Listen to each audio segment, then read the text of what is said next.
To Lie or Not to Lie by Daniel Nord, performed by Dr. Frans Cronje.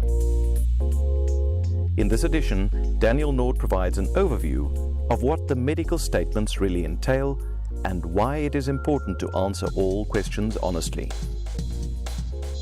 When it comes to being honest on medical forms, the truth is sometimes elusive. Have you ever been advised to lie on a medical statement when signing in for a dive? Or have you ever lied on a medical form simply so that you could?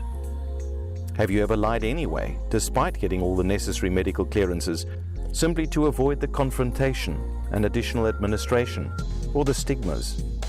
Have you ever withheld information or lied despite of getting all the necessary medical clearance, simply to avoid confrontation and discussion about a condition? Have you ever felt like it was a complete waste of time, or worse, an invasion of your privacy?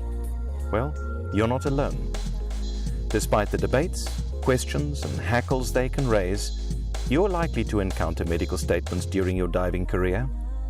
Properly executed though, they can be an important element of diving safety, and we would like to campaign for honesty. What is the medical statement? The medical statement is a set of unified standards that have evolved from the need for minimum health standards prior to initiating dive training. Over the decades, fitness protocols for recreational divers have varied widely. Typically, they're established by training agencies, and medical statements integrate the input from diving medical professionals. As diving has increased in popularity and attracted people from a broader range of ages and health backgrounds, diving medicine and research has been able to consolidate information, and therefore the information that is requested on diving forms addresses a balance of physical and psychological stability relevant to diving. From a legal perspective, many dive operators establish their own guidelines for judging whether a certified diver is in fact medically fit to engage in a particular type of diving. By asking each diver to complete a medical history form, the operator is trying to avoid undue risks to his business and to other divers. So the document is intended to protect not only the staff, but also other divers. To lie or misrepresent a condition defeats the entire purpose. While laws may differ depending on the location and interpretation, when a diver signs a medical form, he or she is generally attesting to the accuracy of his or her statements. Most forms require you to acknowledge that the statements are both accurate and complete. A liability waiver usually accompanies the medical history form. When a diver signs it, it generally becomes a contractual agreement stating that they will not recover damages from a dive operator if the operator engages in negligent conduct.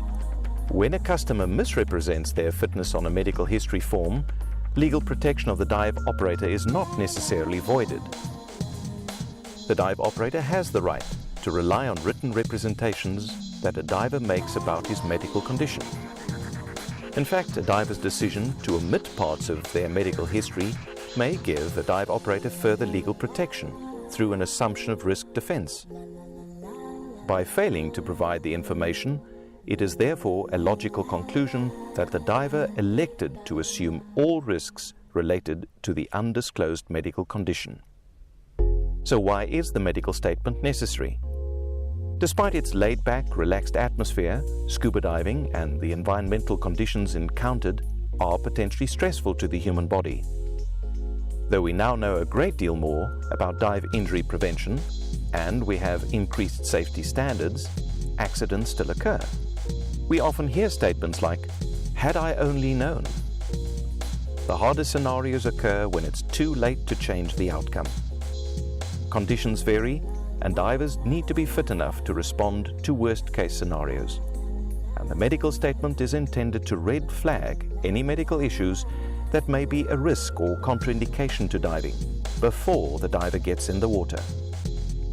They also provide information about the diver if they should get injured and be unable to speak about themselves.